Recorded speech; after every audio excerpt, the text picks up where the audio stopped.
Hi అండి. ఈరోజు recipe వచ్చేసి గోధుమ పిండితో కేక్ అండి. దీనికి ఓవెన్ బేటర్తో పని లేదండి. సింపుల్గా ఇలా ప్రిపేర్ చేసుకోండి. ఈ కొలతలతో కేక్ ప్రిపేర్ చేసుకోండి. సూపర్గా వస్తుంది. ఒక కప్పు గోధుమ పిండి, అర స్పూన్ బేకింగ్ పౌడర్, అర స్పూన్ బేకింగ్ సోడా వేసుకొని మంచిగా జల్లించేసుకొని పక్కన పెట్టుకోండి. మిక్సీ గిన్నెలో ఒక కోడిగుడ్డు పగలగొట్టుకుని వేసుకోండి. అర కప్పు నూనె, ఒక కప్పు పాలు వేసి పావు కప్పు పంచదార వేసుకుని ఇవన్నీ స్మూతీగా గ్రైండ్ చేసుకోండి.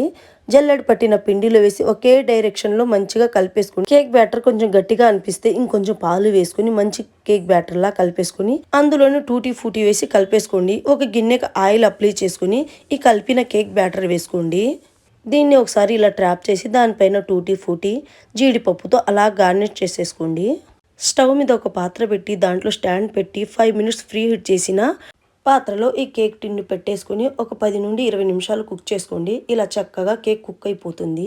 ప్లేట్ తీసుకుని కేక్ని ఇలా డిమోల్డ్ చేసుకుని సన్నగా పీసులు కట్ చేసుకుని సర్వ్ చేసుకోవడం అండి. నచ్చితే ట్రై చేయండి.